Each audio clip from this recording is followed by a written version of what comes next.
ça va, ça va. Je crois que je dois d'abord m'excuser de ne pas venir avec des slides, mais j'ai l'habitude, à moins de 10 minutes, de ne pas faire de slides, à 20 minutes de faire des slides. Et puis peut-être je fais partie de cette génération qui fait des slides tous les jours et qui est pourtant allergique aux slides parce qu'elle a été finalement éduquée à faire des notes articulées en 3 parties, 2 sous-parties chacune, etc.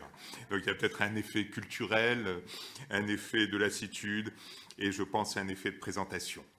Alors le sujet qui résulte de travaux que nous avons menés sur à la fois la démographie et l'épargne d'une part, et deuxièmement l'épargne et l'investissement, porte sur l'investissement de long terme dans les sociétés vieillissantes. Alors la première question que je me suis posée, c'est qui les sociétés vieillissantes, si je voulais être rigoureux, parce que de fait, l'ensemble du monde est vieillissant. Donc je vois des sociétés vieillissantes, et puis des sociétés vieillissantes.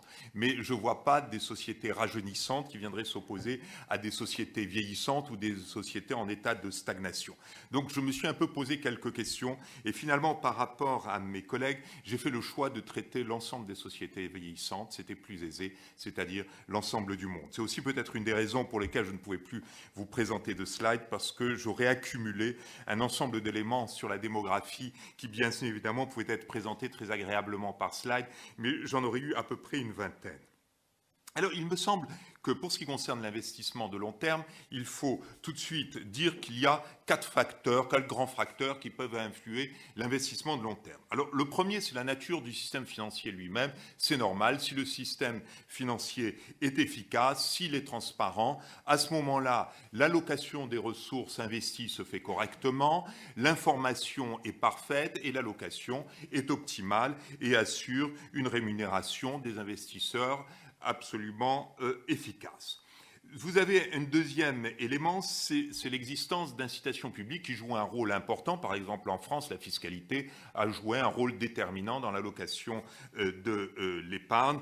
De fait, les États ont eu tendance à mettre très souvent en place des aides à l'épargne, et notamment à l'épargne longue, avec l'idée que le risque de long terme était un petit peu fui par les acteurs, qui avaient un besoin d'éclairage des acteurs sur ce point. Alors c'est un point qui peut naturellement faire débat. Et deuxièmement, que le risque sur le long terme peut être plus grand et que cela pouvait entraîner une réticence des agents à s'investir sur le long terme. Et le risque est plus grand sur le long terme parce que sur le long terme, nous cumulons 2 risques. Un risque de volatilité pure, et deuxièmement, un risque de déviation du trend. Donc j'ai mon trend qui peut dévier, et puis ma volatilité, bien évidemment, je peux me trouver à un point haut ou à un point bas de ma volatilité, ce qui fait que je cumule, bien évidemment, 2 incertitudes. Et puis, troisième élément, c'est la présence ou non d'une institution de sécurité sociale qui peut ou non vous inciter à investir dans le long terme. En général, les économistes ont tendance à penser qu'il y a une relation négative entre l'un et l'autre, même si l'exemple de la France, au fond, ne confirme pas tout à fait cette analyse. Je ne vais pas rentrer là-dedans, ce n'est pas l'objet de la présente présentation, mais c'est un point qu'il faut avoir à l'esprit. En tout état de cause, je crois qu'il faut souligner ce point, c'est que dans les pays émergents, où se trouve aujourd'hui, Ikatnunk, la majorité de la population de plus de 65 ans, la question d'un système de protection publique est quasi négligeable. Ça veut dire que pour la majorité de la population âgée, la très grande majorité de la population âgée, la question d'une protection sociale dans le cadre d'un système de sécurité sociale n'est pas une question pertinente. Notons bien que dans des pays comme la Chine ou l'Inde, de toute façon, cela ne concerne qu'au maximum 10% de la population dans les hypothèses les plus optimistes. Quatrième facteur, eh bien, c'est le point qui nous intéresse ici, c'est la démographie. Parce que la démographie, naturellement, a un effet sur l'épargne et à travers l'épargne sur l'investissement long. Et bien évidemment, nous avons tous à l'esprit le modèle par excellence du lien entre le vieillissement et l'investissement, qui est le modèle du cycle de vie. Alors, je crois que malheureusement, quand on parle de vieillissement, la plupart des personnes ont une vision un peu unidimensionnelle du vieillissement et on parle souvent de l'accroissement du taux de dépendance comme un des indicateurs du vieillissement, c'est-à-dire le nombre de personnes âgées sur le nombre d'actifs notamment. En fait, le vieillissement est un phénomène extrêmement complexe qui combine plusieurs facteurs et qui combine à tout le moins 4 facteurs en même temps. Premier facteur, c'est la baisse de la fertilité. Deuxième facteur, c'est l'augmentation de la durée de vie à la naissance. On peut être plus fertile ou moins fertile, mais on peut avoir des espérances de vie à la naissance différentes, liées d'ailleurs aux questions de santé que vient d'évoquer Philippe.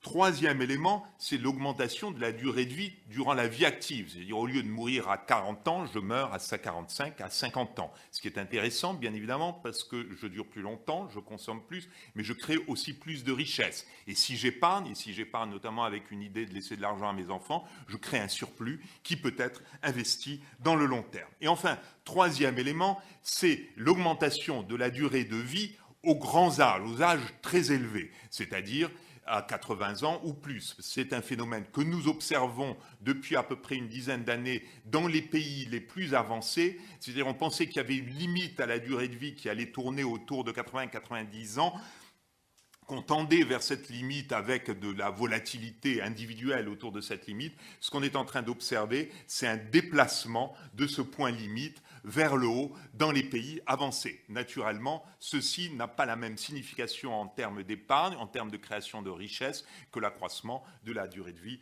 aux âges actifs. Alors, il faut bien voir que dans nos pays avancés, dans les sociétés vieillissantes, c'est ce phénomène que l'on observe, ce qu'on a appelé aussi la rectangularisation de la courbe de survie, c'est-à-dire on survit à peu près presque à 100% jusqu'à des âges très avancés, et brutalement, quand on se rapproche de l'âge limite, eh bien, le taux de survie chute assez rapidement. Alors, naturellement, les différentes zones économiques du monde se différencient par la façon dont se combinent ces différentes évolutions. Et on peut voir trois phases. Il y a trois phases que l'on a observées historiquement et qui déterminent trois, au fond, situations dans le monde aujourd'hui.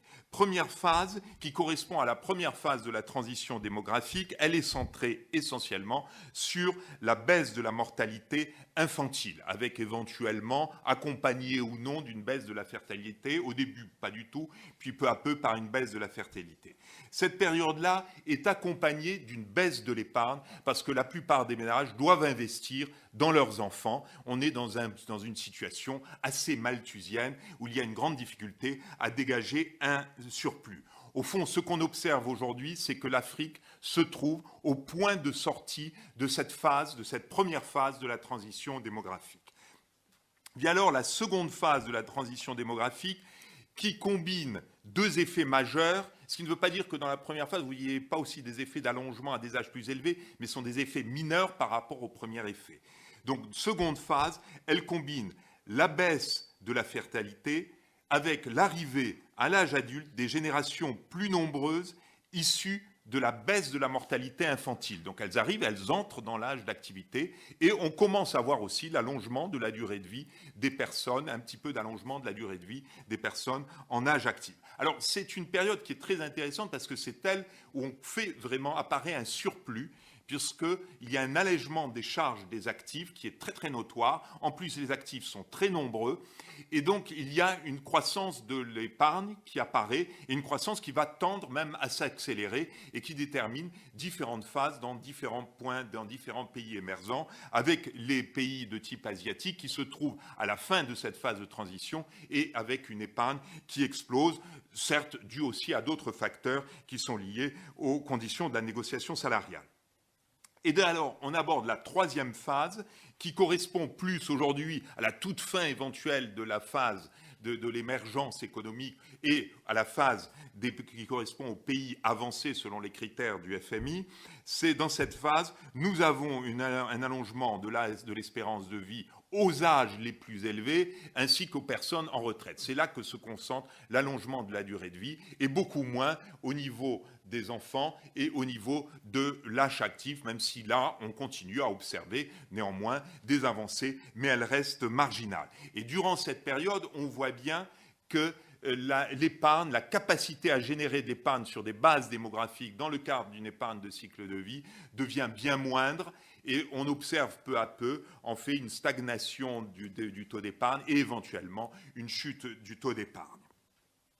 Et ceci m'amène donc à la considération dans quelle situation nous trouvons-nous dans le monde. Eh bien, nous avons d'un côté les économies avancées où le vieillissement accéléré de la population aux âges élevés devrait peser de fait sur l'offre de capitaux longs d'une façon ou d'une autre. Ce n'est pas dans ce domaine, ce n'est pas dans cette zone du monde que l'on va dégager une énorme masse de capitaux longs. Au contraire, il devrait plutôt y avoir une pénurie de capitaux longs. Cette pénurie devrait être aggravée par le fait que les finances publiques sont serrées, donc que la capacité à donner des incitations à investir dans le long terme va être limitée. Et donc, on va avoir un déficit plutôt de capitaux longs dans cette zone. Et ce déficit de capitaux longs est d'autant plus grave que cette zone va rentrer en compétition avec la zone émergente où il y a d'énormes besoins d'investissement, n'est-ce pas, et avec une capacité à attirer des capitaux avec des rémunérations éventuellement supérieures. Donc un vrai problème ici, comment réorienter l'épargne et comment assurer un investissement de long terme. Et c'est là que, bien évidemment, ces sociétés se trouvent devant des choix à faire. Et ces choix, elles doivent, si elles veulent vraiment soutenir l'investissement de long terme et continuer à soutenir les gains de productivité, comme cela a été montré par Philippe, eh bien là, il y a des décisions très clairement à prendre en faveur de l'investissement de long terme dans ces sociétés. Alors, à l'inverse, dans les pays émergents, nous nous trouvons dans une situation où nous allons avoir plutôt, de plus en plus, une abondance d'épargne, avec la montée en puissance aussi d'une épargne retraite, d'autant plus que dans ces zones, l'inclination à mettre en place des systèmes de protection sociale en répartition n'est pas énorme, et que ce qui ne veut pas dire, je le souligne tout de suite, que le problème du vieillissement soit bien traité. Ce n'est pas parce qu'il y a une épargne que le problème du vieillissement n'est pas traité. Je ne vais pas rentrer dans ces détails, mais ils sont importants. Alors, ce que nous allons voir surtout, en même temps, c'est avec la croissance des besoins dans cette zone, une bonne partie de cette épargne qui avait tendance, dans son solde, dans son surplus, à s'investir à l'extérieur, notamment aux États-Unis, créant des déséquilibres internationaux, va avoir tendance à se rapatrier normalement sur le long terme vers un investissement domestique et à demander des capitaux de long terme du reste du monde à venir s'investir chez eux. Donc plutôt une absorption de capitaux longs par cette zone. Enfin, dernière zone qui correspond à l'Afrique, là, bien évidemment, comme les changements de vous en parlent, la sortie de la première phase de la transition, c'est tout juste la sortie. On voit bien que la situation va demeurer incertaine en Afrique, si on exclut la situation particulière de l'Afrique du Sud, encore pendant quelques années, avec toutefois une tendance à l'amélioration progressive de la situation en matière d'épargne et à l'apparition et à la constitution d'une épargne que l'on voit d'ailleurs, par exemple, dans des pays comme la zone francophone, où peu à peu apparaissent des investissements de long terme, endogènes et domestiques.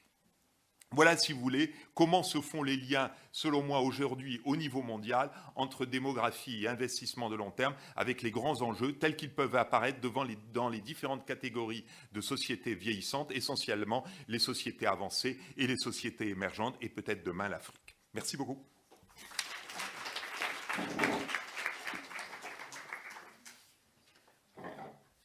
Oui, alors on va avoir un échange d'environ un quart d'heure ou 20 minutes avec des questions posées, puisqu'on doit rendre l'antenne d'ici 4h, 4h10 maximum. Oui. Bonjour. Je suis un peu désolé de faire cette remarque, mais une des composantes de la transition démographique, c'est le déclin de la fécondité. Fertility en anglais, ça veut dire fécondité. C'est deux choses, une confusion quand même qui est revenue, qui est un petit peu dommageable. Voilà, merci. Exact.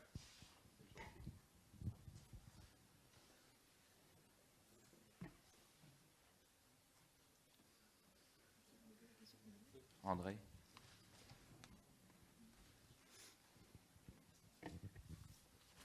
Déjà, ça n'engage que moi, mais une impression d'ensemble. Moi, j'ai bien aimé cette table ronde, mais ça n'engage que moi. Alors, la première question que j'avais, puis je m'arrêterai là pour le moment, c'était sur la présentation de Philippe, là. Donc, sur santé et croissance. Et à la fin, il conclut que lorsqu'on corrige en mettant à la fois le niveau et la variation, donc il y a bien un effet positif, et que cette variation de l'espérance de vie est la plus efficace avant 40 ans. Mon problème, comme il l'a dit au début, c'est qu'on a un problème sur les dépenses de protection sociale, etc., en santé, retraite et autres. Et mon problème, c'est qu'est-ce qui se passe pour les dépenses de santé après 80 ans. Par exemple, y compris d'ailleurs, ça a été souligné dans d'autres communications, la dépendance. Comment est-ce que c'est rentable pour la croissance? Peut-on juger ça qu'en termes d'efficacité ou faut-il réintroduire la valeur du lien social? Oui, puisque Philippe Aguillon va être amené à prendre le micro, peut-être rajouter une question. Microéconomie, macroéconomie réconciliée à travers la santé, favorable pour la productivité individuelle, favorable pour la croissance collective. Donc c'est un élément du capital humain, de la même manière que l'éducation. Comment, au sein d'une théorie de la croissance endogène, vous liez ces deux éléments, éducation et santé? Est-ce qu'il y a plutôt une complémentarité, une éviction de l'éducation par la santé? Jusqu'à quel point? Je rajouterai une petite question. Oui. En quoi tes travaux, Philippe, rejoignent ou s'éloignent de ce fait de manière économétrique par c'est ça, Haussmann, à Chicago, là, Jerry Haussmann, c'est ça,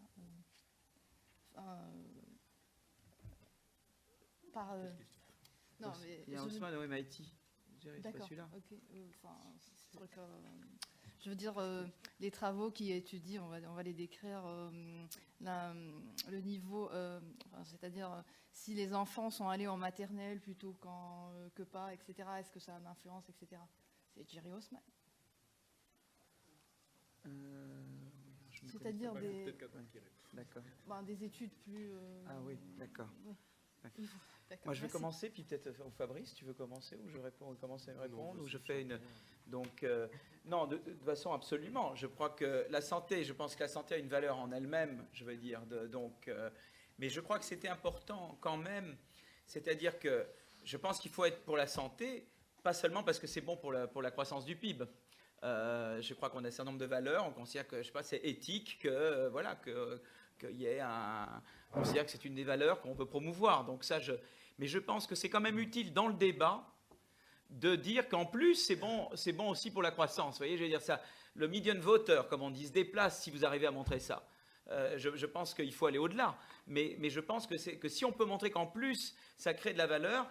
Tout le débat, par exemple aux États-Unis maintenant sur la santé, est changé, si on peut dire, qu'en plus la santé crée de la valeur. Donc ça, c'est la chose qui est sur les 40 ans, de toute façon, l'idée, c'est de dire, si vous améliorez les capacités cognitives, etc., toute l'espérance de vie change. L'espérance de vie n'est qu'un indicateur de la santé. Il y a d'autres indicateurs. Donc là, on a regardé l'espérance de vie, qui est un seul indicateur. On n'est pas en train de dire qu'il faut se moquer complètement de la santé des gens de plus de 40 ans. C'est pas du tout. Mais en tout cas, ce qui est intéressant, c'est de dire que tout ce qui est fait pour la prévention, pour améliorer les capacités cognitives, etc., on voit tout de suite l'effet de productivité quand on prend l'indicateur espérance de vie. Mais il y a d'autres indicateurs de santé. Et puis, en plus, la croissance est un élément parmi d'autres éléments qu'il faut considérer. La deuxième chose sur éducation, santé, la deuxième question qui a été posée, nous on considère en tout cas qu'il y a un parallèle entre la santé et l'éducation, c'est-à-dire que moi j'étais toujours partisan d'éducation, de la théorie plus Nelson Phelps, c'est plus mon approche, et effectivement on voit bien que c'est intéressant, c'est que quand on prend une approche purement Lucas en matière de santé, on risque de dire des bêtises. Voilà. Donc ça, c'est bien de ne pas avoir une approche purement beckerienne, lucasienne, mais d'avoir une approche plus Nelson-Phelpsienne, en tout cas d'avoir une approche qui est combinée. Maintenant, séparément des travaux complémentaires avec Fabrice, et Fabrice, lui, qui a fait par lui-même aussi, on montre qu'il y a une complémentarité entre éducation et santé. C'est-à-dire que c'est évident qu'une population en meilleure santé a tendance... il y a une complémentarité entre les deux, en fait. C'est-à-dire ça éduque mieux, ou le rendement d'éducation est augmenté, évidemment, quand la santé est augmentée. Donc, ce n'est pas l'un se substituant à l'autre, c'est plutôt deux facteurs, ces deux éléments du capital humain qui sont en fait complémentaires, si je c'est mon interprétation, mais peut-être Fabrice peut pouvoir compléter.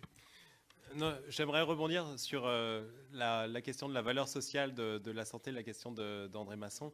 Je pense que c'est effectivement un point d'interrogation actuel extrêmement intéressant. On l'a vu dans le rapport Stiglitz. Il y a un long chapitre sur cette question. La valorisation de la santé, c'est effectivement quelque chose de très important. Le problème, c'est comment faire.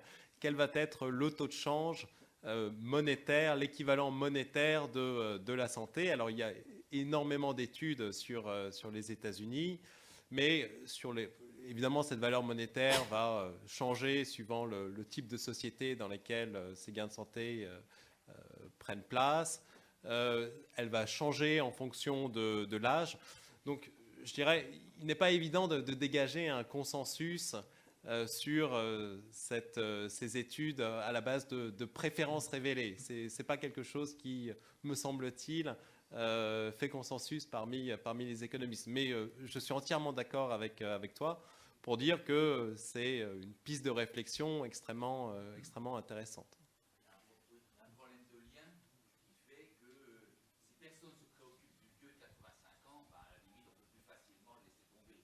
Et ça, l'économiste a beaucoup de mal à rendre compte. Oui. Je pense que l'économiste peut quand même en rendre compte dans la prise en compte des problèmes de dépendance. Pourquoi ? Pour me faire comprendre, je crois qu'il y a un lien très important entre les dépenses de dépendance et pourquoi pas les nouvelles technologies. Si vous prenez en compte une expérience qui a été menée dans le Limousin tout récemment et qui a consisté à installer de la téléassistance, de la télémédecine, etc., auprès d'un certain nombre de personnes très âgées, on a constaté qu'il y avait beaucoup moins de chutes et que simplement le fait d'éviter des chutes et des hospitalisations rentabilisait ce type d'investissement. Alors qu'est-ce que ça veut dire pour un économiste attentif à l'innovation? Ça veut dire qu'en fait, ces dépenses de santé pour le grand âge pourraient très bien avoir des effets sur la productivité par l'intermédiaire de l'utilisation des technologies de l'information et de la communication, par exemple. On peut envisager des retombées. Et ceci va dans le sens de ce qu'on assiste au Japon, où on a tendance à penser que, par exemple, la robotisation est une industrie qui peut être au service, évidemment, des personnes âgées, mais aussi des plus jeunes et provoquer des gains de productivité dans les décennies qui viennent. Juste ajouter un commentaire, ce n'est pas dans mon domaine absolument de compétence, mais qui est juste le cas, justement, l'opposition entre la situation des personnes de plus de 80 et 85 ans dans les pays avancés et la situation des mêmes personnes, par exemple en Chine, si par hasard elles ont le malheur de ne pas avoir une famille qui s'occupe d'elles. Là, très clairement, s'applique ce que dit André, c'est-à-dire elles ne sont pas, il n'y a pas d'externalité vue par la société positive de l'aide à ces personnes et de la prise de l'amélioration de la santé de ces personnes. Inversement, chez nous, bien évidemment, nous avons des mécanismes d'internalisation, par ailleurs, y compris sociaux, y compris légaux, notons-le, et qui jouent et qui vont dans cette direction, plus peut-être un pouvoir aussi plus important des grisonnants. On va prendre encore quelques questions dans la salle. Oui, au milieu.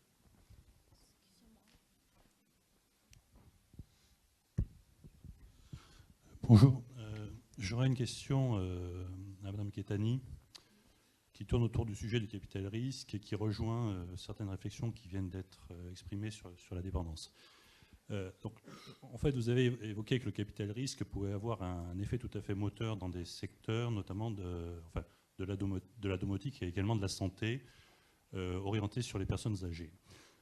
Actuellement, sur le sujet de la couverture de la dépendance, 40% des personnes qui sont en GIR 1, GIR 2 sont atteintes de la maladie d'Alzheimer. Alors, moi, je fais un parallèle avec un autre sujet que j'ai étudié il y a de cela 25 ans. Lorsqu'on s'est posé la question de l'assurabilité du HIV, il y a de cela 25 ans, en 1985 donc, on se rendait compte que ce n'était pas assurable. 10 ans après, la trithérapie est sortie, et du jour au lendemain, en fait, le HIV est devenu assurable du point de vue des couvertures de prêts, etc. Donc, si je fais le même raisonnement, si on trouve une thérapie sur la maladie d'Alzheimer, le coût du risque, enfin de l'assurance dépendance, va chuter de 40%. Et ça va complètement modifier la vision que l'on va avoir du financement de l'assurance dépendance dans les années qui viennent.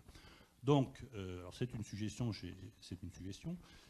Pensez-vous que le capital risque puisse avoir un rôle dans ce domaine clairement médical pour les personnes âgées, et y aurait-il matière finalement à faire une business case, à faire un calcul de rendement? Vous soulevez un problème très important. En effet, plus les techniques avancent, et plus des maladies comme donc, vous citiez en 85 le HIV, et donc actuellement, en ce qui nous concerne, la maladie d'Alzheimer deviennent assurables. Et ça rentre complètement dans des enjeux de politique économique. On est en plein débat sur la dépendance. Est-ce qu'il faut faire un 5e pilier ou pas? Donc, la manière et la vitesse avec laquelle on va faire des progrès dans des maladies très handicapantes comme Alzheimer déterminera le coût de l'assurabilité de la dépendance, clairement. Ensuite, le capital risque, c'est quelque chose qui, clairement, si elle est orientée vers les bons projets et en complémentarité avec la R&D qui se fait dans les universités, peut aboutir à des résultats, y compris et principalement dans ce qu'on appelle les biotechnologies, des résultats thérapeutiques, par exemple pour l'Alzheimer, qui pourront complètement changer la donne si jamais on découvre des résultats majeurs. Il y a beaucoup y compris en France, il y a beaucoup de biotechnologies qui travaillent de firmes biotechnologiques qui travaillent sur les remèdes pour Alzheimer. Et il y en a qui sont même arrivés à des stades 3, c'est-à-dire que la molécule était en stade très développé, prête à être commercialisée. Donc moi je pense que dans le futur, on aura bien entendu des résultats, surtout si on investit de plus en plus dans le capital risque. Cependant, c'est-à-dire c'est pas quelque chose qu'on contrôle. C'est des marchés qui sont très compétitifs, qui ont leur autonomie, mais qui en même temps ont besoin d'un coup de pouce important de la part de l'État et qui surtout, je veux insister sur un point important, c'est que le capital risque n'existe pas tout seul. Il faut déjà que le système universitaire, le système de recherche, le système des clusters soit très développé et que ça s'insère donc dans une politique économique d'un pays donné. Par exemple, on voit que les pays nordiques comme la Suède ont un capital risque très développé. On voit que la Belgique, par exemple, a des résultats en termes de biotechnologie que la France n'a pas. Et bien sûr, nos intervenants américains peuvent vous raconter qu'à la Silicon Valley, ça ne se passe pas du tout comme en France. On va prendre encore 2 questions dans la salle, les 2 en même temps. Oui, André? Moi, c'était maintenant, je passais à Alain, sur les questions, sur le texte d'Alain. Donc, son idée, c'est donc productivité, gain de productivité et pouvoir d'achat, en gros, si on veut. Combien ça gagne pour le salaire net. Bon. Alors, la première chose, c'est que c'est pas, on n'a pas forcément les mêmes positions selon qu'on parle de retraite, de santé ou d'autres. Sur la retraite, en fait, il y a normalement une solidarité. Donc, en fait, ce qu'il faudrait maintenir constant, plus ou moins, c'est le ratio pension sur salaire net, y compris net des contributions sociales. Et dans ces cas-là, ça veut dire qu'on partage les hausses et les baisses. On n'est pas obligé de maintenir les pensions pendant que les salaires nets baissent. Deuxièmement, il y a le problème de la santé. Alors là, c'est plus compliqué parce qu'on peut se demander si la santé doit être liée de près au gain de productivité. Et puis troisièmement, dans ces calculs, mais c'est normal, l'éducation est absente. Alors si on veut des gains de productivité, il faut de l'éducation. Et retombe sur le fait de, en particulier, où placer la santé. La santé est-elle du côté de la retraite ou du côté de l'éducation? Mais si on dit qu'il faut augmenter l'éducation pour améliorer les gains de productivité, au moins dans une phase transitoire, ça va encore baisser l'augmentation des salaires nets.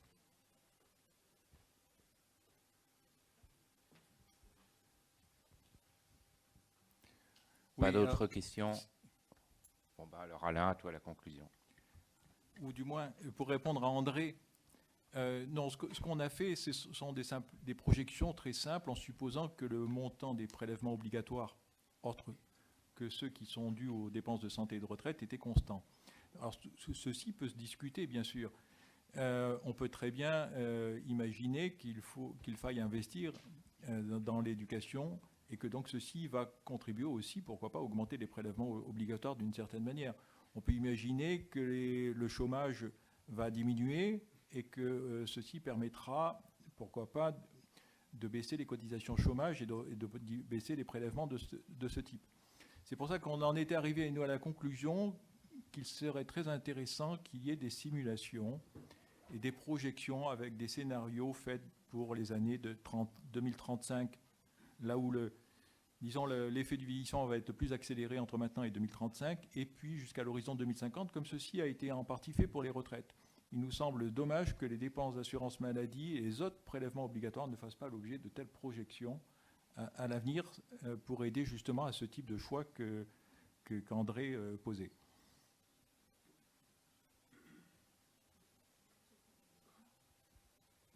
Bien, donc on va s'attacher maintenant à la deuxième partie de présentation des papiers en voyant plus spécifiquement quel peut être l'impact et les leviers d'action dans un contexte de vieillissement démographique, quelle peut être l'influence de ce phénomène sur la structure d'emploi et notamment sur les nombres de création d'emplois. Le deuxième atelier de cet après-midi est consacré au marché du travail, donc à l'impact du vieillissement sur le marché du travail. Et cet impact, a priori, va être tout à fait considérable, notamment par l'évolution de la structure de la population, mais aussi par l'évolution de la demande, de la consommation. Et on va essayer d'aborder ces aspects cet après-midi au travers de 4 interventions. La première intervention sera faite sur l'emploi, relation emploi et productivité. Elle sera présentée par Gilles Berset. Gilles Berset est directeur à la Banque de France et professeur d'économie à l'Université de la Méditerranée. Ensuite, il y aura une présentation sur l'aspect du marché du travail par Anne Épaulard, qui est sous-directrice à la direction du Trésor.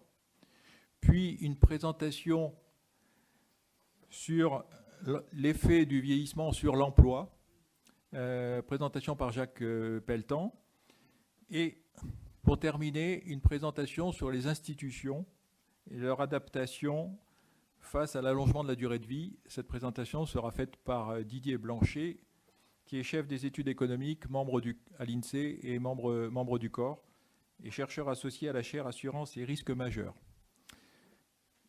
Et je vous propose donc d'écouter les 4 interventions et ensuite je vous donnerai la parole pour un quart d'heure, j'espère, de débat avec la salle. Et on doit impérativement arrêter à 17h pour pouvoir enchaîner et respecter les horaires de la table ronde qui va suivre. Donc Gilles Berset, tu as la parole.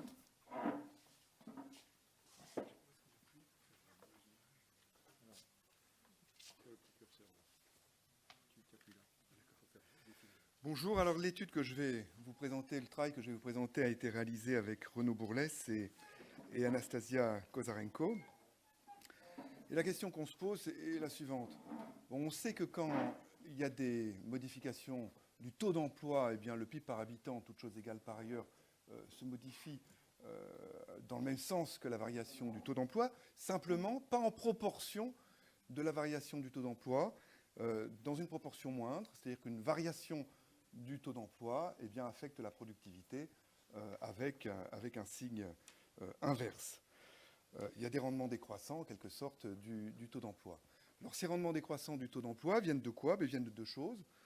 D'une part, un effet de composition de la population en emploi, au sens où l'augmentation du taux d'emploi signifie généralement le recours à davantage de main-d'œuvre moins qualifiée que la moyenne, d'une part. Et puis, deuxièmement, ça vient d'un effet, ce qu'on appelle un effet de fatigue, c'est-à-dire qu'à même composition par qualification de la population en emploi, eh bien, il est clair que d'un effet de fatigue, pardon, d'un effet de sélection, c'est la population dans chaque catégorie de qualification, la population la plus productive, qui est d'abord employée. Alors, ce qu'on essaye de faire dans cette étude, c'est de caractériser, de distinguer ces deux canaux, en quelque sorte, des effets de variation du taux d'emploi sur la productivité et donc sur le produit intérieur brut par habitant. On essaie de le caractériser au niveau macroéconomique et puis ensuite en tirer quelques préconisations de politique économique pour savoir quel gain pourraient tirer les différents pays qu'on va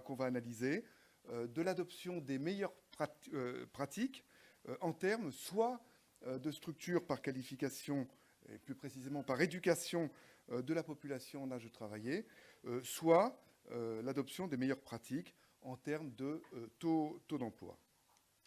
Alors, je vais présenter très très rapidement la littérature existante sur la question, ou quelques éléments de littérature existante sur la question, les données sur lesquelles on a fait ce travail, les estimations qu'on a réalisées, et puis ensuite, et bien évidemment, les résultats qu'on obtient. Alors d'abord, sur la caractérisation des effets du taux d'emploi, des variations du taux d'emploi sur la productivité, eh bien, il y a des analyses qui ne distinguent pas dans cette caractérisation la composition de la population en emploi selon ses différents niveaux de qualification ou d'éducation. Et puis, il y a toute une liste de travaux qu'on donne ici et qui aboutit à des semi-élasticités de la productivité par rapport au taux d'emploi qui se situe dans une fourchette allant de moins 0,3 à moins 0,6. C'est-à-dire qu'une hausse de 1 point du taux d'emploi abaisserait la productivité moyenne dans l'ensemble du pays d'un facteur moins 0,3 à moins 0,6%. Et puis il y a des travaux qui essayent de distinguer, de décomposer la main-d'œuvre, la population d'emploi, selon différentes caractéristiques, que ce soit le sexe, que ce soit l'âge, que ce soit la qualification. Et là, on peut, dans cette littérature, distinguer 2 types de travaux. Des travaux qui basent cette caractérisation des effets spécifiques des modifications des taux d'emploi de chaque catégorie sur la productivité, sur des estimations donc économétriques. Et c'est par exemple le travail qu'on avait fait, mais il y en a d'autres avec Renaud antérieurement, où on distinguait 6 groupes, c'est-à-dire le croisement de 3 classes d'âge et des 2 sexes. Et puis, le résultat auquel on aboutissait était qu'il n'y avait pas de différence significative entre hommes et femmes, et qu'il y avait par contre des différences très très fortes de la population jeune par manque d'expérience professionnelle, et puis des seniors, les populations dont la productivité, toutes choses égales par ailleurs, était la plus forte, étant les populations d'âge médian entre 25 et 54 ans. Ce qui voulait dire qu'une augmentation du taux d'emploi par l'augmentation de l'emploi des jeunes avait un impact négatif sur la productivité beaucoup plus fort quand cette augmentation du taux d'emploi était donc ciblée sur les jeunes ou sur les seniors que quand elle était ciblée sur la population médiane de 25 à 54 ans. Puis il n'y a pas d'effet, comme je l'ai dit, différent entre hommes et femmes. On était très politiquement correct dans nos résultats, mais c'était des résultats tout à fait spontanés. D'autres approches abordent la question de façon calibrée, sans estimation économétrique. Alors calibré, ça veut dire quoi? Bien, en faisant l'hypothèse traditionnelle que le rapport des productivités marginales des différentes catégories de populations distinguées, bien que ce rapport de leur productivité marginale est égal au rapport de leur coût, et ça suppose bien évidemment que les marchés du travail fonctionnent parfaitement, et puis que bien sûr aussi les données dont on dispose sur les coûts de la main-d'œuvre pour différentes catégories de population, bien ces données ont une certaine fiabilité. On peut citer à cet égard-là l'étude qui a été faite par Boulol, ou celle que Hervé Boulol a faite avec Turner, où ils vont jusqu'à distinguer 30 groupes de population en croisant 5 classes d'âge, les 2 sexes et 3 niveaux d'éducation. Alors ici, dans l'approche qu'on a menée, on a une approche économétrique, on a quelques petites difficultés à croire complètement à la qualité des données sur un panel de pays, qualité des données sur le coût en main-d'œuvre pour les différents groupes de population qu'on veut distinguer. Et on va distinguer dans cette approche économétrique trois groupes de population selon leur niveau d'éducation. Alors les données qu'on utilise sont un panel de pays de l'OCDE, c'est des données annuelles. Il y a 21 pays de l'OCDE pour lesquels on dispose des données utiles pour l'analyse, et on dispose de ces données sur la période 1980-2007. On distingue donc, je l'ai dit, 3 groupes d'éducation. En dessous, les personnes qui n'ont pas accédé à l'éducation secondaire, les personnes qui ont accédé ensuite à l'éducation secondaire, mais qui n'ont pas accédé à l'éducation tertiaire, et puis enfin, les personnes qui ont accédé à l'éducation tertiaire. Alors, l'inconvénient, évidemment, de ce type de travaux, outre qu'on fait l'hypothèse que ces élasticités par groupe sont les mêmes d'un pays à un autre, qui est une hypothèse forte, mais il n'y a pas de travail de ce type-là qui échappe à des hypothèses fortes. L'inconvénient de ce type de travail, c'est qu'on a assez peu de points. On a 400 observations seulement si on ne distingue pas les différents niveaux d'éducation de la population en âge de travailler. Et puis ces 400 points se réduisent comme une peau de chagrin à 163 observations, simplement, c'est-à-dire croisement pays année quand on distingue les niveaux, les 3 niveaux d'éducation de la population en âge de travailler. Alors, un petit peu d'abord de description. Quand on essaye de voir la structure de la population en âge de travailler, donc de 16 à 64 ans inclus, selon les différents niveaux d'éducation, eh bien, on constate des très très grandes différences entre les différents pays ici présents dans l'analyse. En haut, en blanc, c'est la proportion de personnes ayant eu accès à une éducation tertiaire. En bleu clair, éducation secondaire, et puis en bleu foncé, uniquement l'éducation primaire ou éventuellement rien du tout. Et on voit donc qu'il y a des très très grosses différences. Si on essaye de caractériser, de définir le pays qui correspondrait à la meilleure pratique, eh bien, ça serait ici le Canada, où on voit que la proportion dans la population en âge de travailler, la proportion de personnes ayant accédé à l'éducation tertiaire serait d'environ 40%.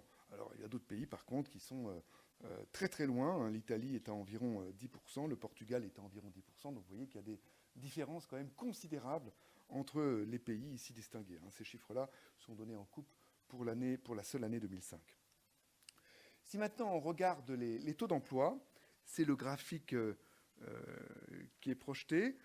On a décomposé le taux d'emploi selon les contributions au taux d'emploi des différentes populations caractérisées par leur niveau d'éducation. Bien, on constate ici aussi, mais c'était également connu, je ne vais pas m'y attarder, on constate de grandes différences entre les pays. La meilleure pratique serait l'Islande, avec un taux d'emploi de la population d'âge de travailler d'environ 85%.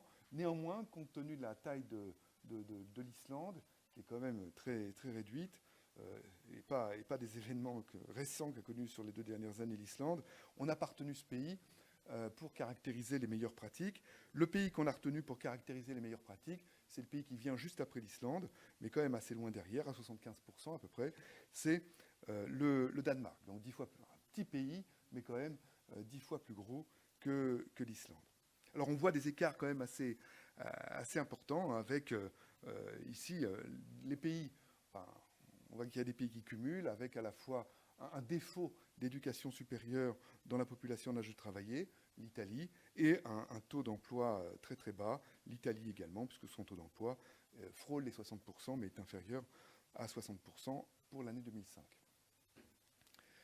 Alors l'estimation que nous faisons est une estimation assez simple. On explique le taux de croissance, c'est-à-dire la différence de log de la productivité du travail, par les variations, en variation, le taux de croissance de la productivité du travail, par les variations des contributions au taux d'emploi de chaque catégorie, ici de population d'âge de travailler distinguée, donc nos 3 catégories, par les variations de la durée du travail. Alors ça fait suite à d'autres études, mais je n'évoquerai pas cet aspect ici par manque de temps.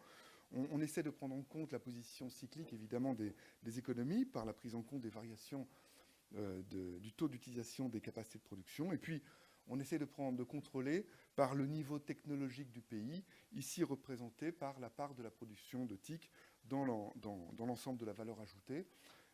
C'est la variable ITPR qui ressort assez bien et qui chasse toutes les autres variables qu'on pourrait vouloir mettre pour contrôler, dans ce type d'estimation, pour contrôler du niveau de développement technologique du pays et des variations de ce niveau de développement technologique. Alors, les résultats qu'on fait d'abord, sans décomposer la population en âge de travailler selon son niveau de qualification, aboutissent à des résultats complètement traditionnels. C'est le premier résultat d'estimation qui est donné. On voit que la croissance de la productivité du travail, eh bien, c'est moins 0,5, moins 0,51 fois les variations du taux d'emploi, la semi-élasticité de moins 0,51. Bon, c'est dans la fourchette que j'ai indiquée tout à l'heure des travaux antérieurs. On voit que l'élasticité de la productivité par rapport à la durée du travail est de moins 0,5. C'est aussi un résultat assez traditionnel qui avait été d'ailleurs fortement illustré en France par les travaux de Malinvaud dans les années 70. Donc ça, c'est évidemment un effet de fatigue qui l'emporte sur des effets de coût fixe, etc. On voit un effet positif les variations du positionnement dans le cycle. C'est assez logique. Et puis un effet positif des variations, du niveau de développement technologique du pays, ici capté, attrapé par la part dans la valeur ajoutée du pays de la production de type. Donc, ces résultats sont complètement standards. Alors, quand on fait maintenant les estimations en distinguant nos 3 catégories de population, c'est la deuxième équation, c'est la deuxième relation dont les résultats d'estimation sont donnés en bas. Bien, d'abord, ce qu'on doit observer, ce résultat n'est pas donné ici dans cette présentation, c'est qu'il n'y a pas de différence significative pour les 2 premiers niveaux de formation. Des variations de taux d'emploi du plus bas niveau de formation ou du niveau intermédiaire de formation n'ont pas d'écart significatif de semi-élasticité sur la productivité du travail. Donc on a regroupé ici, dans cette estimation que je vous donne, on a regroupé ces 2 catégories. Et on voit que l'effet donc des variations du taux d'emploi, des contributions au taux d'emploi de ces 2 premières catégories de population, les 2 premiers niveaux de formation, eh bien, cette semi-élasticité est en valeur absolue plus forte, bien évidemment, que celle qu'on obtient sur l'ensemble de la population. C'est assez logique, moins 0,594.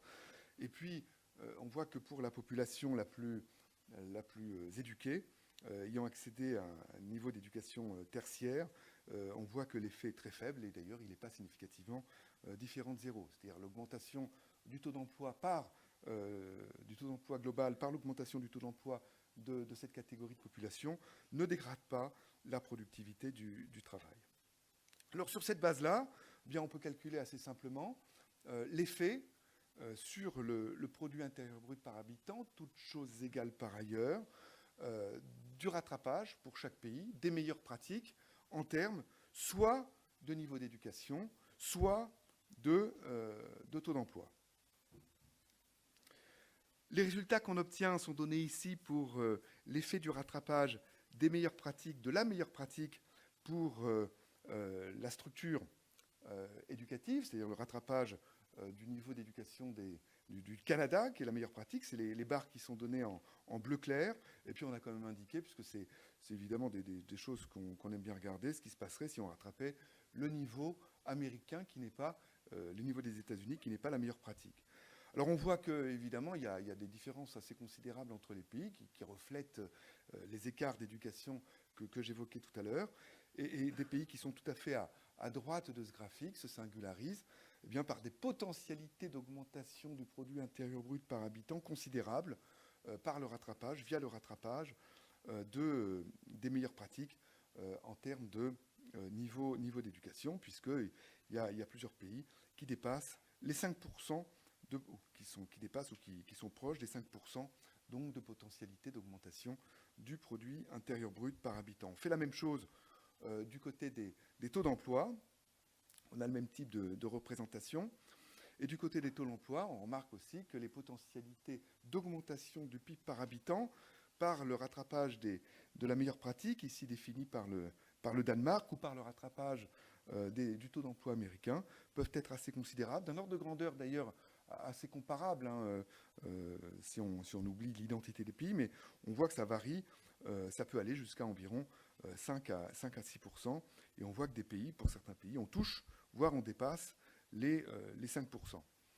Alors, si on essaye de caractériser, ce sera mon dernier transparent, si on essaie de représenter un petit peu les attentes, de résumer les attentes que peuvent avoir les différents pays en termes d'augmentation du PIB par habitant, soit par le rattrapage des meilleures pratiques éducatives, soit par le rattrapage des meilleures pratiques de taux d'emploi, et puis en distinguant de façon purement normative les gains inférieurs à 2,5%, les gains compris entre 2,5% et 5%, puis les gains supérieurs à 5%.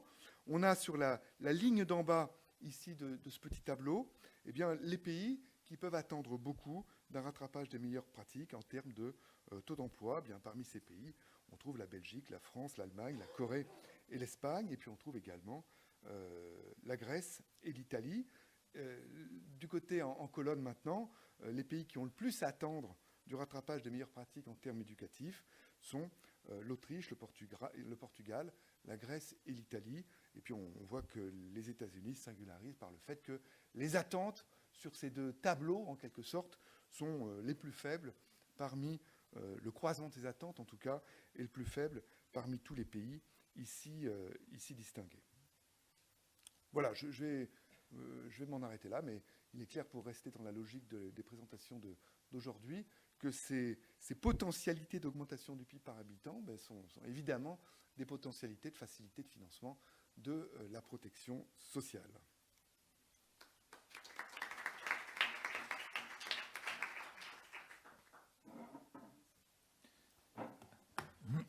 Merci Gilbert.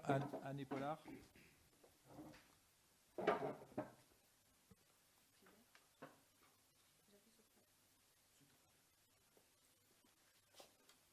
Bonjour, je vais vous présenter un rapide travail qui est plutôt un peu de la plomberie et une mécanique des fluides, plutôt des flux d'entrée et de sortie, sur ce qu'on peut attendre du vieillissement de la population active française sur le marché du travail et l'impact sur le taux de chômage. Alors pourquoi je dis française? Parce que toutes les populations ne vieillissent pas de la même façon. Je crois qu'il en a déjà été question ce matin dans la séance précédente. Et en fait, dans chaque population qui vieillit, il y a au moins 2 effets de structure qu'il faut prendre en compte, et puis éventuellement un effet taille. Et ces effets de structure et cet effet taille n'ont pas tous le même impact sur le taux de chômage. Alors les 2 effets de structure, c'est quoi? Le premier, c'est la composition de la population active, avec relativement plus de vieux actifs. La composition de la population totale, avec une hausse du ratio de dépendance. Et puis il y a aussi un effet taille. Et dans le cas de la France, ça va se traduire par une stabilisation de la population active à l'horizon 2015. L'ensemble des pays européens qui sont vieillissants ne sont pas égaux dans ces trois dimensions. La France est relativement bien placée pour la composition de la population active, pour la stabilisation de la population active, parce qu'au moins on ne diminue pas. Quant au ratio de dépendance, on est un petit peu entre les deux, parce que même si on a une population qui est encore un petit peu plus dynamique, les gens vivent plus longtemps. Ce qui est une bonne chose, mais ça peut avoir des conséquences. Alors, juste pour regarder ces faits stylisés d'abord, l'effet de structure, il est identifié ici. Donc, vous avez 2 camemberts. Sur le camembert de gauche, on vous donne la structure de la population active française en 2007.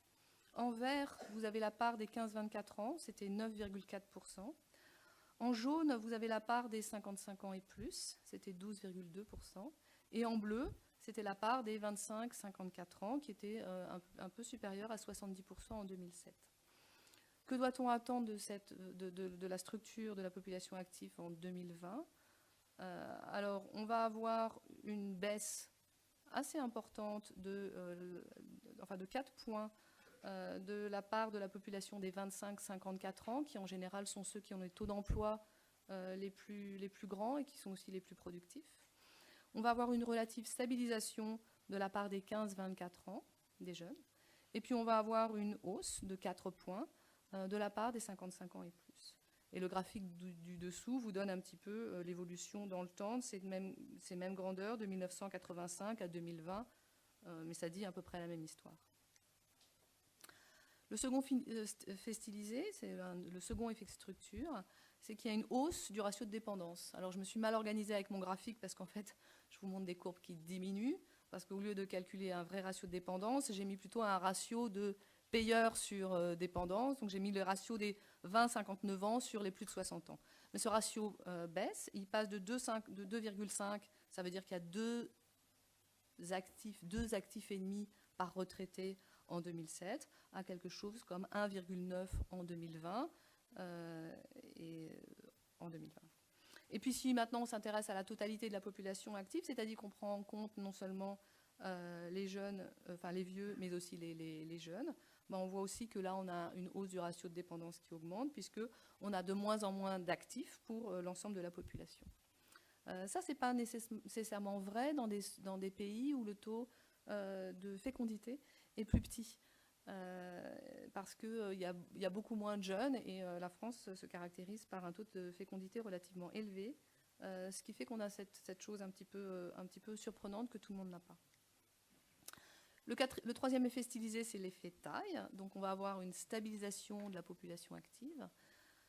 Cette stabilisation de la population active devrait avoir lieu avec la réforme des retraites qui a été promulguée il y a quelques jours, aux alentours de 2018. C'est la courbe en rouge. La courbe en noir, c'est l'évolution de la population active telle que l'a prévoyée l'INSEE avant la réforme des retraites dans ses projections de 2006. Alors ces projections de population active devront devrait être mise à jour par l'INSEE au courant de l'année prochaine. De ce qu'on sait de la population totale, ça ne devrait pas changer fondamentalement l'histoire. Donc on a une stabilisation de la population. Alors qu'est-ce que font ces 3 faits stylisés sur le taux de chômage? Évidemment, on va regarder un petit peu ce que disent les modèles théoriques et puis on verra si on peut raccrocher des choses empiriques sur ce sujet. D'un point de vue théorique, l'impact du vieillissement, le fait qu'on ait on ait moins de 25-54 ans dans la population active, c'est relativement ambigu dans les modèles théoriques. Alors dans le modèle WSPS, alors je ne sais pas si c'est clair pour tout le monde, mais WS ça veut dire formation des salaires, PS ça veut dire formation des prix. Dans un modèle, une forme réduite de l'économie dans lequel on regarde ces 2 grandeurs, le modèle, on va avoir... ce modèle nous donne un chômage d'équilibre pour l'économie, qui n'est pas nécessairement le chômage qu'on a au jour le jour, parce qu'il y a des fluctuations conjoncturelles, évidemment. Mais le risque du vieillissement de la population active, c'est qu'il y a un petit peu une prise de pouvoir syndical par les plus vieux, par les seniors, auquel cas, ça risque d'augmenter le taux de chômage des jeunes, notamment des moins qualifiés. Il y a un risque que le taux de chômage augmente. On ne peut pas faire des calculs qui aillent vraiment au-delà de ça. Ceci dit, on sait comment contrecarrer ça par des politiques économiques. Normalement, on sait que le taux de markup joue aussi un rôle dans ce modèle de salaire et de prix, et que dans les secteurs, si dans un certain nombre de secteurs abrités, on augmente la concurrence, c'est-à-dire on réduit le taux de markup, alors on a peut-être une chance que l'éventuel effet négatif du vieillissement de la population sur le taux de chômage soit contrebalancé. Dans le modèle d'appariement, donc le modèle d'appariement, c'est un modèle où il y a des entreprises qui postent des emplois parce qu'elles ont des emplois vacants. Et puis il y a une autre, en face de ça, il y a un marché du travail qui est plus ou moins efficace à pourvoir ces emplois qui sont vacants. Là, le résultat du vieillissement de la population est clairement ambigu, surtout si on le combine à une réforme des retraites. Alors d'une part, avec un vieillissement de la population, on peut imaginer que les travailleurs âgés, qui sont plus difficiles à placer sur le marché du travail, réduisent l'efficacité du processus d'appariement entre les jobs vacants et ceux qui en cherchent. Et ça peut résulter, enfin ça doit résulter normalement en une hausse du taux de chômage. Ceci dit, l'allongement de la durée de vie, de la durée d'activité, accroît les incitations pour les entreprises à poster des emplois vacants. Et on peut, en faisant des petits calculs, on peut montrer que il peut y avoir ces 2 effets ont l'air de se compenser. J'ai pas vraiment de preuves empiriques de ce que je dis, donc il va falloir voir la suite. On s'est quand même amusé à faire, je vais sauter celle-là, essayer de faire un petit calcul, un exemple illustratif dans lequel on applique les taux de chômage de chacun des groupes d'âge. On leur applique le taux de chômage en 2020 à celui qu'ils avaient en 2007. Et qu'est-ce qu'on voit ?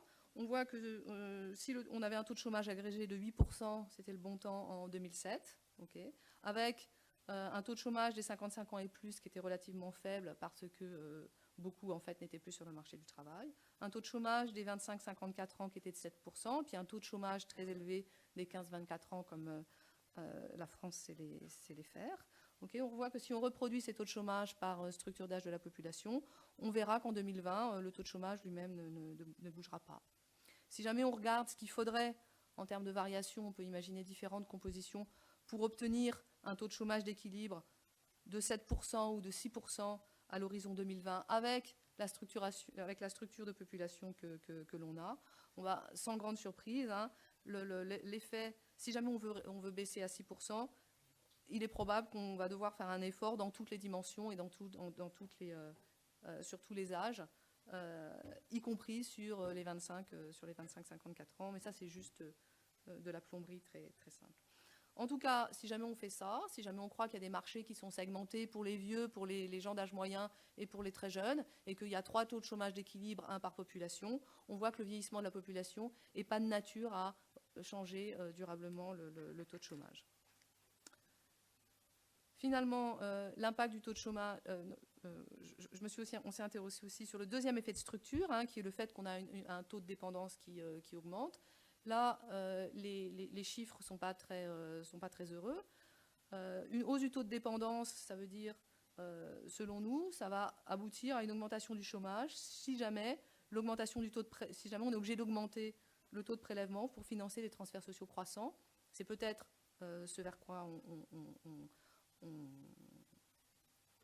s'oriente. Alors, pour vous mettre des chiffres derrière ça, selon la Commission européenne, dans un contexte de vieillissement de la population, les dépenses de public de santé devraient croître d'ici 2060 entre 1,1 et 2,3% de PIB en France, avec un scénario central à 2 points de PIB. Okay.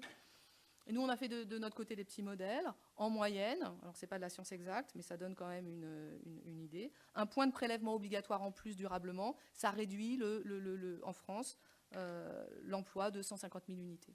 Donc si jamais vous faites 2 points de prélèvement, ça fait 300 000 unités, 300 000 emplois de moins. Alors évidemment, vous pouvez faire des impôts plus ou moins malins. Okay. Si vous taxez le carbone, c'est moins. Si vous taxez le travail, et le travail non qualifié, vous détruisez beaucoup plus d'emplois. Donc là, il y a des choix de fiscalité relativement importants à faire. Finalement, sur l'impact de la stabilisation de la population active, ce qu'on aurait dû voir à l'horizon 2015 et qu'on va voir plutôt en 2018 du fait de la récente réforme des retraites. Qu'est-ce qui se passe? Là aussi, là à l'inverse, c'est plutôt une bonne nouvelle. Si on raisonne dans un modèle de boucle prix-salaire, une stabilisation de la population baisse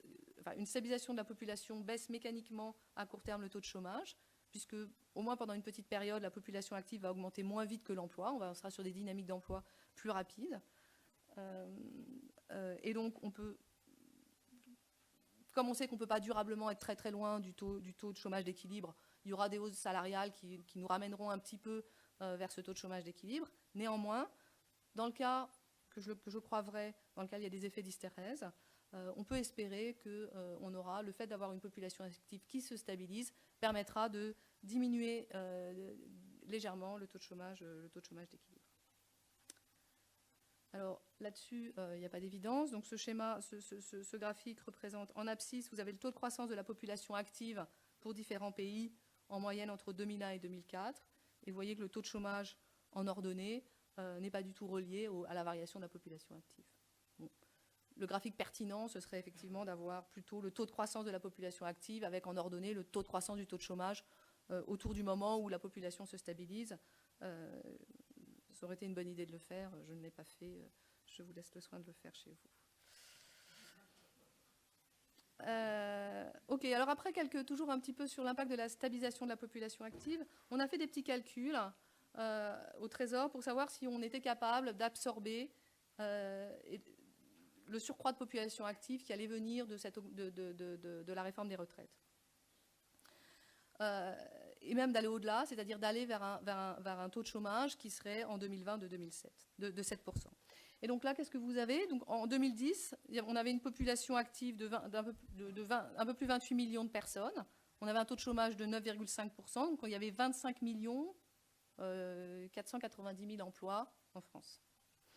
En 2020, si on prend les projections de l'INSEE de population active de 2006, auxquelles on rajoute l'impact des retraites, on aura une population active de la réforme des retraites, on aura une population active de 28 800 000 personnes. Imaginons que je veuille avoir un taux de chômage de 7%. Ça voudrait dire que je devrais avoir un emploi en milliers de 26 780 000 personnes.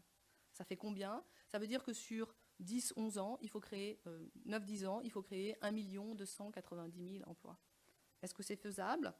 Oui. Ça veut dire qu'on devrait créer sur la période 2011-2020, on devrait créer 143 000 emplois par an pendant 9 ans. Okay. À titre de comparaison, si je prends la période 97-2007, il y avait 222 000 emplois par an qui étaient créés dans le seul secteur marchand. Donc c'est quelque chose qui n'est pas inatteignable, pourvu que les politiques économiques, la fiscalité et ce qui se passe sur le marché des produits aillent dans le bon sens. Malgré la réforme des retraites, le fait que la population quand même va ralentir, on peut espérer, on a les moyens de réduire durablement le taux de chômage. J'ai pris 7% ici pour ne pas être trop ambitieuse, mais on aurait pu facilement montrer qu'à 6%, c'était faisable. Pour ceux qui suivent les chiffres conjoncturels, les créations d'emplois en 2010, sur les 3 premiers trimestres de l'année, c'est 105 000 créations d'emplois. On ne sera peut-être pas à 143 000 emplois dès 2010, Mais c'est quand même quelque chose qui est éventuellement atteignable. Je vous remercie.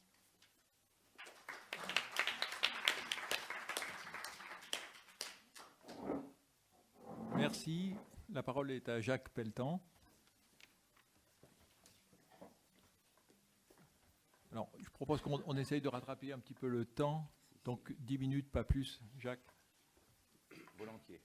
Alors, en réalité, je me suis interrogé ici sur l'impact du vieillissement de la population sur la structure d'emploi durant les prochaines années, en adoptant une vision purement réduite à la notion de structure de population, avec un aspect très mécaniste.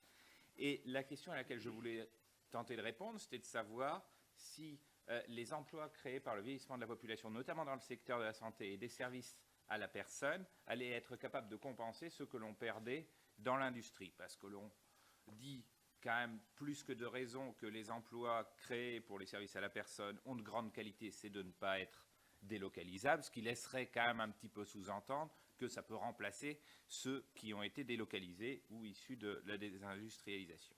Alors pour ça, plusieurs aspects. Essayez d'abord de déterminer l'impact du processus de vieillissement démographique sur la structure des emplois, en regardant purement les effets structure et en ne s'attachant pas aux modifications des goûts par tranche d'âge, mais uniquement en s'attachant aux effets structure. Analysez plus spécifiquement les secteurs qui sont réellement affectés par ces mutations démographiques et mettre en correspondance les emplois qui peuvent être issus de ce processus avec ceux qui sont en l'occurrence perdus dans le domaine de l'industrie. Alors pour ça, on peut accéder assez facilement par l'INSEE à la consommation effective finale des différents types de biens et services par tranche d'âge, c'est-à-dire il y a environ une douzaine de fonctions de consommation et au sein de cette douzaine de fonctions de consommation, on regarde la propension des différentes tranches d'âge à les consommer. Deuxième chose, les statistiques de l'INSEE nous donnent également l'évolution probable de la structure de la population dans les prochaines décennies, à l'horizon 2030 avec une assez bonne précision, à l'horizon 2060 avec une précision qui est à prendre avec beaucoup plus de précaution, ce qui permet d'en inférer en fait la structure de la population par tranche d'âge au niveau des ménages. À partir de là, je vous passe le calcul, mais on arrive à accéder à une modification de la consommation correspondant à chacune des fonctions de consommation et en considérant à la fois que les goûts de chacune des tranches d'âge n'est pas modifié pour chacun des biens et que la propension à consommer par rapport à l'épargne pour chacune des tranches d'âge n'est pas modifiée, ça nous permet d'avoir une typologie de l'évolution de la structure de l'emploi. Alors ce qu'on voit à grands traits, c'est que globalement ce qui est au milieu varie très peu et notamment les secteurs liés à l'industrie varient très peu et sont très peu affectés par la structure de la composition démographique. En revanche, le secteur de la santé, on pourrait dire au sens large, à la fois le secteur de la santé proprement dit, mais également les services d'aide aux personnes âgées, y compris en dehors du corps médical, sont positivement affectés. Et l'éducation, par contre, ce qui est quand même moins souvent signifié, toute chose égale par ailleurs, est également affectée de manière tout à fait négative. Et si on regarde de manière nette l'impact de ces différents éléments, on peut essayer de regarder, toute chose égale par ailleurs, combien d'emplois vont être créés, à la fois dans les services à la personne, dans la santé, et combien d'emplois vont être perdus dans l'éducation. Donc, on a pris deux scénarios pour les services à la personne, un scénario de base qui était issu finalement des projections liées à l'évolution du nombre de personnes dépendantes au sein de la population, et un scénario qui est, de mon point de vue, assez fortement optimiste, qui est le scénario du Conseil d'analyse stratégique, qui considère que le nombre d'heures consacrées à chaque personne dépendante est appelé à évoluer de manière très forte et positivement dans les prochaines années.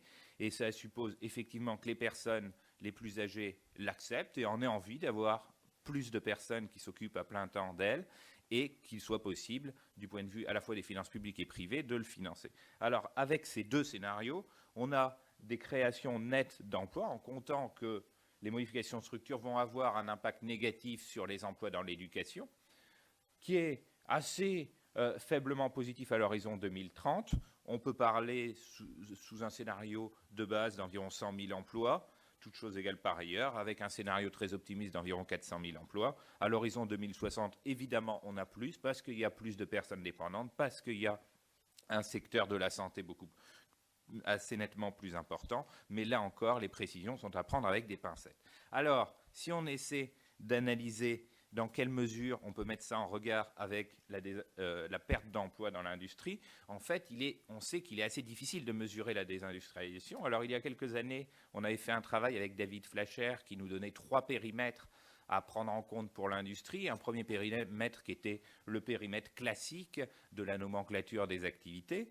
Un deuxième périmètre qui considérait à réintégrer une partie des services aux entreprises, en l'occurrence les services à l'industrie qui avaient été externalisés mais qui ne correspondaient pas, même si ce n'était plus dans l'industrie, à de la désindustrialisation ou à de la perte d'emploi. Et un troisième périmètre qui correspondait à s'attacher exclusivement à quelques secteurs les plus innovants et à regarder si les variations pour ces secteurs étaient sensiblement différents de l'ensemble de l'industrie. Alors on observait 2 périodes, 78-94 et 94-2003, et on voyait avec ces 3 types de périmètres que la période 94-2003 était plus encourageante que la précédente. Malheureusement, j'ai refait le calcul dernièrement et on observe, selon ces 3 périmètres, à nouveau un décrochage durant les dernières années du point de vue de l'emploi industriel. Alors, à partir de ces 3 types de mesures, j'ai conçu plusieurs hypothèses d'évolution de l'industrie dans les années futures, avec un premier scénario qui est un scénario extrêmement optimiste, qui est celui d'une stabilisation des effectifs industriels, ce qui suppose à la fois une très forte montée en gamme et qui suppose aussi de garder les services à l'industrie, donc une industrie qui serait capable de stabiliser ses effectifs. Un scénario qui serait optimiste, puisque finalement on a une décroissance qui serait plus faible que ce qu'on a observé par le passé et qui correspondrait là encore à une montée en gamme, mais pas suffisante pour stabiliser les effectifs. Ça correspondrait à 1% de perte d'effectifs industriels par an. Et puis, j'ai pris un scénario médian, et le scénario le plus pessimiste, finalement, c'est le scénario qu'on a vécu ces 30 dernières années, avec une baisse des effectifs industriels, à peu près quelle que soit la définition adoptée, qui est de l'ordre de 2% des effectifs industriels par an. Et là, quand on regarde ça, à horizon 2030, on s'aperçoit que les 100 000 ou 400 000 emplois créés dans le domaine de la dépendance ou plus largement du secteur de la santé pèsent assez peu lourd par rapport au phénomène de désindustrialisation et à la perte des effectifs industriels si les tendances actuelles se poursuivent. C'est pour cela qu'on a un bilan qui est certes assez pessimiste. De mon point de vue, une impossibilité à remplacer les emplois industriels perdus par des emplois de services qui seraient liés aux grands âges, ce qui nécessite une très forte montée en gamme pour sauvegarder les emplois industriels, puisque les services à la personne, dans un contexte de vieillissement de la population, sont effectivement une bonne nouvelle, mais une nouvelle pas du tout suffisante pour pallier les déficiences structurelles d'autres pans de notre économie. Après, sur les modalités de cette montée en gamme, je suppose que ça fera l'objet, pour bonne part, de la présentation suivante et de la table ronde. Je vous remercie.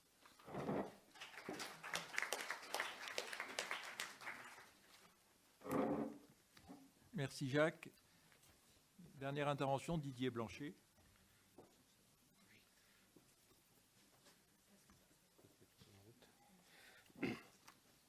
Bien, bonsoir. Écoutez, merci de l'invitation. Donc, je vais essayer de tenir en 10 minutes à peu près, mais ce qui ne devrait être pas trop difficile, parce qu'en fait, c'est un papier relativement simple qui répond à une question simple. Ça s'appuie sur un travail. En fait, il y a déjà une publication dans la revue Éco il y a quelques temps, avec un travail avec Fabien Tout-le-Monde. Là, ce que je vous présente est une légère adaptation de cet article initial. Par rapport à la thématique de l'après-midi, je dirais que la question ici n'est pas trop de savoir si la société vieillissante peut continuer à produire des richesses. Moi, je suis plutôt sur l'hypothèse qu'elle le pourra. La question, c'est plutôt avec quel cycle de vie. Et jusqu'ici, la croissance séculaire, au moins sur les 50 dernières années, a un accroissement considérable de la production de richesse. C'est plutôt fait dans le cadre de ce qu'on peut qualifier de concentration du cycle de vie active, qui a été entamé par ces deux bouts, avec une entrée en activité de plus en plus tardive et puis une sortie de l'activité de plus en plus précoce. Ceci étant intervenu dans un contexte qui était déjà un contexte d'allègement de la durée de vie, ce qui fait que la retraite, au contraire, elle a pu voir sa durée s'accroître par ces deux bouts, à la fois plus précoce et un décès plus tardif. Alors, bon, tout le monde dit aujourd'hui qu'il est souhaitable de repartir dans l'autre sens, et je partage plutôt ce point de vue. Donc, il ne s'agira pas ici de remettre en cause l'idée que remonter l'âge de la retraite est une des voies d'adaptation au vieillissement, et tout particulièrement à la composante qui est l'allongement de la durée de vie. Mais ce qu'on se propose de faire ici, c'est d'adopter un petit point de vue un petit peu plus global sur la question, pas limité à la retraite. Donc, il s'agit du problème du partage global du cycle de vie entre la période de formation initiale, puis une période où on cumule le fait de continuer à se former mais de commencer à travailler, et puis une période qui est plus exclusivement consacrée au travail avant la période de retraite. Ça permet d'inclure notamment dans la discussion toute cette question de l'apport de la formation tout au long de la vie, qui est souvent présentée comme un remède miracle au vieillissement, à l'allongement des durées de vie, en tout cas quelque chose qu'il faudrait pousser dans ce contexte. Et puis je vais le faire en essayant de voir un peu les enseignements de notre petit modèle par rapport à une idée qui sous-tend un peu pas mal de choses qui sont proposées en matière de retraite. C'est l'idée que désormais on va bénéficier d'années de vie supplémentaires, et ce que serait la bonne règle d'allocation de ces années de vie, c'est un partage homothétique, c'est-à-dire on les attribue à la formation, au travail ou à la retraite. Enfin, en pratique, c'est plutôt sur le débat travail-retraite que ça a été appliqué, mais on les distribue homothétiquement à ce que sont les parts de ces deux activités, le travail et la retraite, dans l'organisation actuelle des cycles de vie. Alors, l'idée ne va pas être de remettre en cause cette idée, mais plutôt en sens inverse, de poser la question de savoir quelles sont les conditions qu'il faudrait remplir pour que cette forme d'allocation des années de vie supplémentaires apparaisse effectivement souhaitable pour les individus.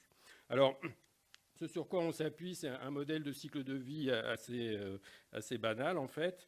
Les principaux éléments du modèle, ça va être... Alors, la seule petite originalité et complexité du modèle, c'est que c'est un modèle qui propose un traitement continu de l'âge, donc ce qui permettra de conduire à des belles courbes assez régulières de profil selon l'âge que vous allez voir dans un instant. À part cela, les éléments... C'est un modèle dans lequel, à chaque âge, les gens produisent en fonction du stock de capital humain dont ils disposent à l'âge courant. Ce stock de capital humain, il est gouverné par trois éléments. Il y a la formation, qu'elle soit initiale ou permanente, qui permet de réaccumuler. Il y a aussi un effet d'apprentissage par l'expérience. Donc le fait de participer à l'activité productive permet d'accroître ou d'entretenir son capital humain.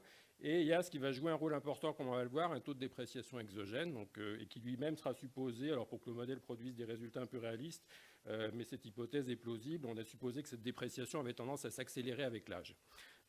Les autres ingrédients, il y a un coefficient, alors ce que les économistes appellent d'habitude de préférence pour le loisir, qu'on a supposé également croissante avec l'âge. Vous pouvez la rebaptiser si vous souhaitez pénibilité du travail. C'est exactement le même coefficient interprété de deux manières.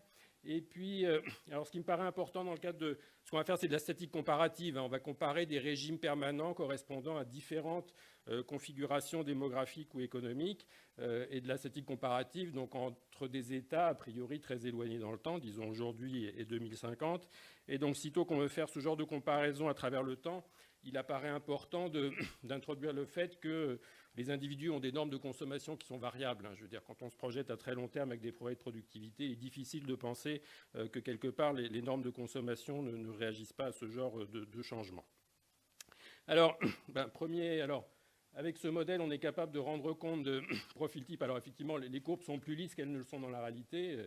Dans la pratique, les profils de participation au marché du travail sont un peu plus anguleux, à la fois à l'entrée et à la sortie de la vie active. Mais enfin, le genre de résultat qu'on obtient est suffisant pour disons, argumenter sur les différents points que je veux soulever. Ce que vous montre ce graphique, là, ce sont différents scénarios d'allocation du temps en fonction de l'âge au travail. Donc, le point de départ, c'est 15 ans. On part de l'âge de la fin de scolarité obligatoire. Et on montre que ce profil de cycle de vie optimal, en fait, il dépend beaucoup de la espérance de vie donnée. Alors, je m'intéresse qu'à des situations où, par ailleurs, la population est stationnaire, puisqu'en France, le vieillissement par variation du taux de croissance démographique n'est pas une composante très importante. Quand on se place à espérance de vie donnée, la forme optimale du cycle de vie dépend beaucoup de pas mal de choses.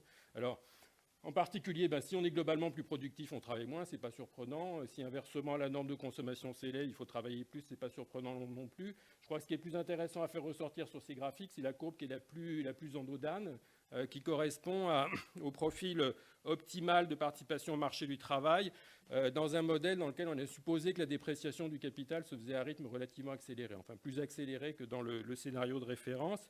Et ce qui est important de noter, c'est que ce résultat, on l'obtient dans un modèle dans lequel les gens ont la possibilité de contrer cette dépréciation du capital humain par la formation. Donc, ce que ça nous montre, c'est que dès lors que la dépréciation du capital humain est rapide, certes, on va faire un peu plus de formation pour essayer de compenser ça, mais ce qui reste quand même préférable, c'est plutôt un scénario dans lequel vous accumulez beaucoup de capital humain au début de votre vie active, et puis ensuite, vous allez essayer de le valoriser de façon intense, mais sur un intervalle de temps relativement bref. Et donc, clairement, c'est un peu ce genre de logique qui, dans les pays développés, a dû contribuer à ce phénomène de concentration du cycle de vie active au cours des dernières décennies. Si on accepte d'interpréter ici dépréciation du capital humain dans un sens un peu plus large que celui qui apparaît spontanément quand on lit les équations du modèle, donc plutôt en termes d'obsolescence relative. Bon, les profils qui en découlent pour la formation, donc effectivement, le modèle fait bien ressortir une période de formation initiale où on ne travaille pas du tout. Il y a juste une répartition du temps entre se former et une certaine quantité de loisirs. Et puis ensuite, cette formation, ce temps consacré à la formation décroît avec l'âge et tend vers zéro avec le fait que l'horizon de la retraite se rapproche. Mais ce qui est important de noter, c'est que ce résultat ici n'est pas dû au fait que l'horizon de la retraite est fixé de façon exogène. Ce n'est pas un butoir qui s'impose aux gens et qui les dissuade de se former à partir d'un certain âge. C'est la logique du modèle qui fait qu'on a cette organisation ternaire. Certes, l'âge de la retraite va être un peu plus tardif lorsque l'espérance de vie est plus élevée, mais il y a toujours la même désincitation à se former quand on approche de ce point terminal de la carrière. Alors là, il s'agissait uniquement de simulations à durée de vie fixée. Donc ce qu'on fait ensuite, c'est qu'on fait 3 scénarios de vieillissement démographique dû à une augmentation de l'espérance de vie. Donc celle qui est simulée ici, c'est une augmentation qui nous fait passer de l'espérance de vie à 15 ans, en l'occurrence celle de 2003 qui était d'environ 62 ans, à celle qui était anticipée au moment où le travail a été fait par l'INSEE pour 2050. Donc ça fait dans les 71 ans, je crois à peu près, donc ça fait plus 14% de durée de vie totale. Et puisqu'on a vu que les profils de cycle de vie optimaux étaient assez sensibles à d'autres paramètres, on associe cette hypothèse démographique à différents scénarios d'évolution des paramètres économiques. Donc le premier, c'est une croissance pure de la rentabilité du capital humain, donc de la productivité qui tombe du ciel. Avec la même quantité de capital humain, on est ici plus productif qu'auparavant. C'est ce que vous avez en trait vert. Il y a un deuxième scénario où cette hausse de la productivité s'accompagne d'une hausse parallèle de la norme de consommation. Et donc vous avez la courbe en trait continu orange qui est légèrement au-dessus de la référence. Alors je ne sais pas si vous voyez bien la référence, elle est au milieu entre les deux en gris. Et puis vous avez un scénario 3, alors qui est un scénario dans lequel on fait la même hypothèse qu'à la fois augmentation de la productivité et augmentation de la norme de consommation parallèle à cette hausse de la productivité, mais on fait en plus l'hypothèse que tous les paramètres qu'on a introduits dans le modèle et qui sont liés à l'âge se décalent en fonction de l'âge au même rythme que l'espérance de vie. Alors l'interprétation est assez simple. Je vais peut-être passer directement au transparent suivant qui vous résume les résultats en termes de variation relative de la quantité de travail sur cycle de vie, de la quantité de loisirs et de la quantité de formation pour un gain d'espérance de vie donc, qui est d'à peu près plus 14% sur l'ensemble. Et vous voyez que dans le premier scénario, en fait, ce qui domine, gain de productivité qui tombe du ciel, malgré le fait qu'il y a allongement de la durée de vie, finalement, on se permet même de réduire un peu la quantité travaillée, on réduit même la quantité de formation, puisque dès lors que le capital humain est plus productif, on n'a pas besoin d'en accumuler autant. Et par contre, il y a une part plus que proportionnelle du gain d'espérance de vie qui va à l'accroissement de la durée non travaillée. Alors, a priori, c'est un scénario que j'ai mis pour mémoire, je le considère comme peu crédible, parce que, comme je l'ai dit, j'imagine mal qu'à l'horizon 2050, la productivité double sans qu'il y ait quelque part des évolutions parallèles des normes de consommation, mais je crois qu'il était bien de rappeler que ce cas de figure était possible. Si je fais évoluer la norme de consommation parallèlement à la productivité, et je suis presque à la conclusion, vous voyez qu'effectivement, on se rapproche un peu de cette idée de partage homothétique, mais il reste quand même une allocation plus que proportionnelle de la durée de vie supplémentaire à la durée de vie passée ni en emploi ni en travail. Et en fait, pour arriver à l'allocation homothétique, eh bien, il faut que j'introduise en plus ces hypothèses de décalage de mes différents profils liés à l'âge. Donc, en l'occurrence, c'est le rythme de dépréciation du capital humain avec l'âge et le rythme de croissance avec l'âge de la pénibilité ou de la préférence comme loisir selon la façon dont vous voulez interpréter le paramètre. Et en fait, rétrospectivement, on n'y avait pas pensé au début, mais en fait, rétrospectivement, ça se conçoit tout à fait. La règle de partage homothétique, Ça revient à dire on est dans un monde où l'augmentation de l'espérance de vie, c'est simplement une dilatation de l'axe des âges pour les individus. Et pour que effectivement ça fonctionne comme ça, il faut que non seulement l'espérance de vie augmente, mais il faut que tout ce qui est lié à l'âge dans votre modèle se décale exactement de la même façon. Il n'y a qu'à cette condition-là que vous pouvez arriver à la neutralité. Donc vous avez besoin de ce genre de choses pour justifier l'allocation homothétique des années de vie supplémentaires entre les différentes activités. Donc, principaux messages, et c'est mon dernier transparent. Le partage homothétique, c'est un cas intéressant. Je veux dire, c'est une règle du pouce qui peut beaucoup servir dans le débat politique, etc., parce que c'est simple à faire comprendre.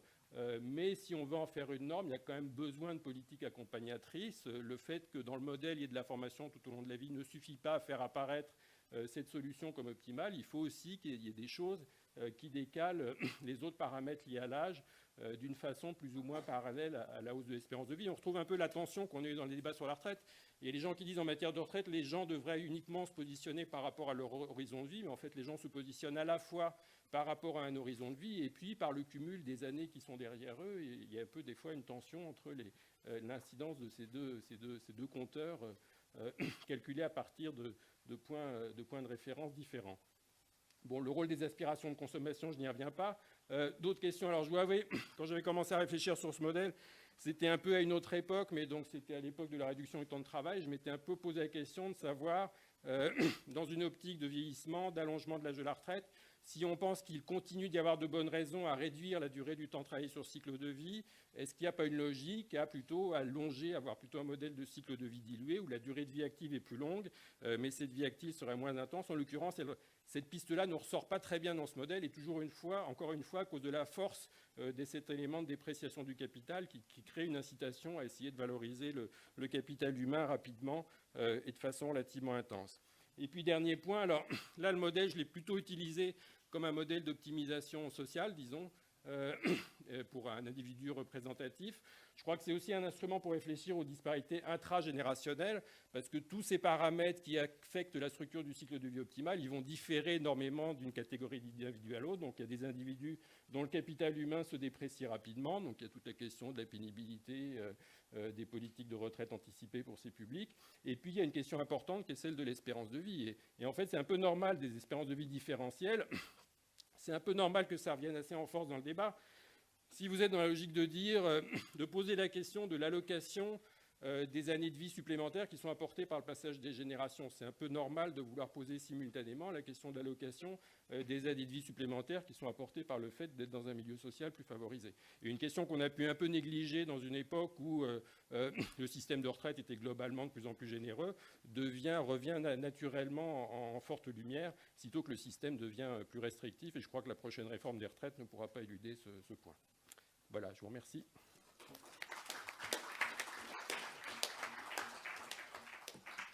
Merci Didier Blanchet. La parole est à la salle. Je vous propose de prendre une ou deux questions, pas plus, pour pas qu'on prenne davantage de retard. Alors, il y a deux questions. Là.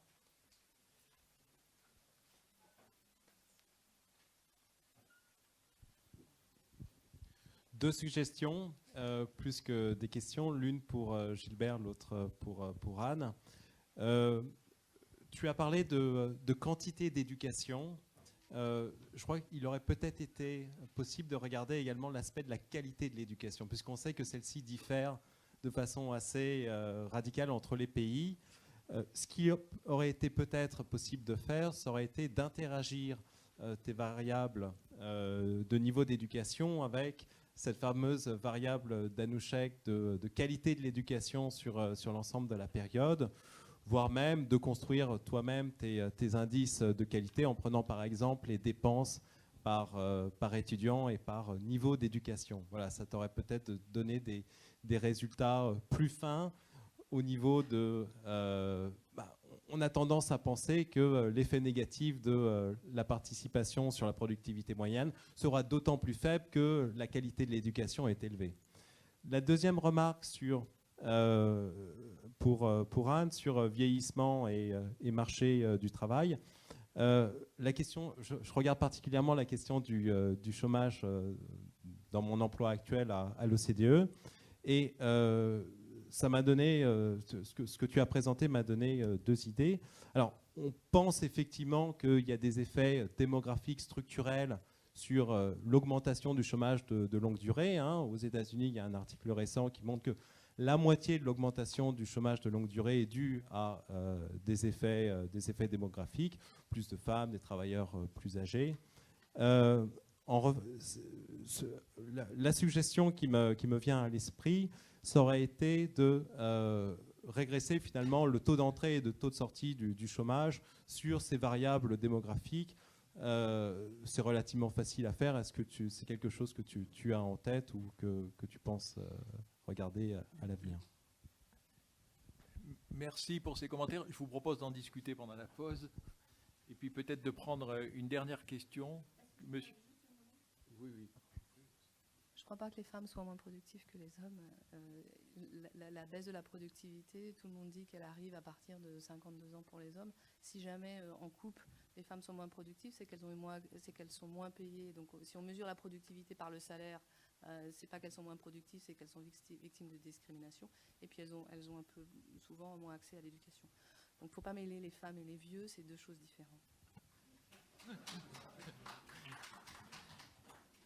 Oui, Gilbert, juste un petit point, je réponds en deux phrases. Et évidemment, on a pensé à ces éléments-là, mais comme je l'ai dit au départ, on travaille déjà avec des échantillons très très réduits quand on veut distinguer les différents niveaux d'éducation. 163 points sur une vingtaine de pays, et pourtant sur 27 ans.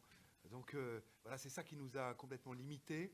Quand on voulait prendre en compte des indicateurs de qualité d'éducation, on réduisait encore l'échantillon, et donc voilà, pour faire de l'économétrie, on avait un trade-off et on a choisi, en tout cas, de maximiser le nombre de points. Et cette maximisation nous en laisse déjà que 163 observations. C'est un critère, évidemment. Merci. Il y avait une question de ce côté-là, et ça sera la dernière. Courte, si possible. Oui, bonjour, Hervé Sauzet. D'abord, vous remercier de la qualité de vos interventions. 10 minutes, c'est dur pour vous pour aller vite, c'est dur pour nous pour suivre aussi. Donc, je voulais poser deux questions à Jacques Pelletan. Première, pour m'assurer que j'ai bien compris ce qu'il a voulu dire. Vous dites, si j'ai bien compris, il y a à peu près 450 000 emplois qui seraient créés entre la santé et les services à la personne, 150 et 300, grosso modo. Et vous dites ça ne compense pas les à peu près 800 000 emplois dans le scénario médian de destruction d'emplois dans l'industrie. C'est à peu près ça? Oui. Bon. Donc si ce résumé est exact, pourquoi est-ce qu'il y a une liaison entre les deux? En d'autres termes, s'il n'y avait pas vieillissement de la population, il y aurait peut-être de toute façon 800 000 emplois détruits dans l'industrie. C'est juste donc un bonus, je veux dire, apporté par le vieillissement, qui est ces 450 000 emplois créés pour entourer les vieux, comme on disait tout à l'heure. Est-ce que c'est oui. Ça que vous voulez dire, ou est-ce que vous voulez dire qu'il y a une corrélation entre les deux? Il n'y a pas de corrélation entre les deux dans la mesure où on observe sur nos calculs que le secteur industriel est très peu touché par l'effet démographique et l'effet de la structure démographique. J'ai mis les deux en relation parce que c'est, de mon point de vue, les deux éléments majeurs qui touchent les structures d'emploi de nos pays. Un, mutation démographique, et deux, phénomène de désindustrialisation. C'est pour ça que j'ai mis les deux en regard. Et par ailleurs, là où on m'a un tout petit peu aidé, c'est quand on répète sans cesse que les emplois de service à la personne sont très bien puisqu'ils ne sont pas délocalisables. Je voulais simplement savoir s'ils permettaient de répondre à cette question. De manière quelque chose de très court, c'est juste sur la question particulièrement des services à la personne, justement. C'est un secteur que je connais bien parce que je travaille beaucoup pour ce secteur-là. On ne le dit pas beaucoup, mais ça ne marche pas.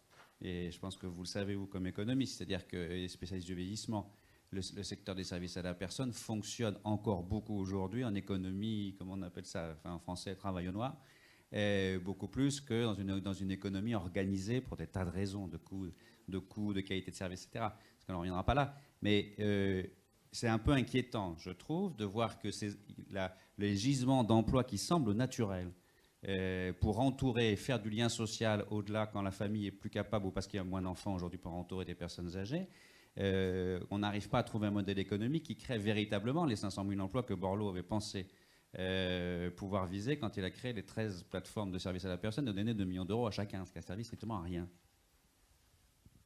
Sachant qu'en plus... Pardon. Rapidement, Sachant qu'en plus, je rajouterai un élément, c'est que souvent la perméabilité entre ce qui est travail déclaré, officiel, véritable création d'emploi et travail au noir, la perméabilité est très grande. Si c'est votre belle-sœur qui vient, ou votre bru qui vient s'occuper de vous, pendant ce temps-là, elle n'a pas un travail rémunéré, légal sur ces heures-là. Est-ce que c'est du travail au noir?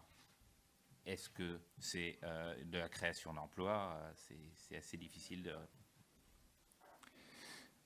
Merci. S'il y a d'autres questions, je vous invite à en discuter avec les intervenants. Je voudrais remercier vivement les intervenants et vous inviter à la pause et à reprendre, on va dire, 17h25 précise pour la table ronde.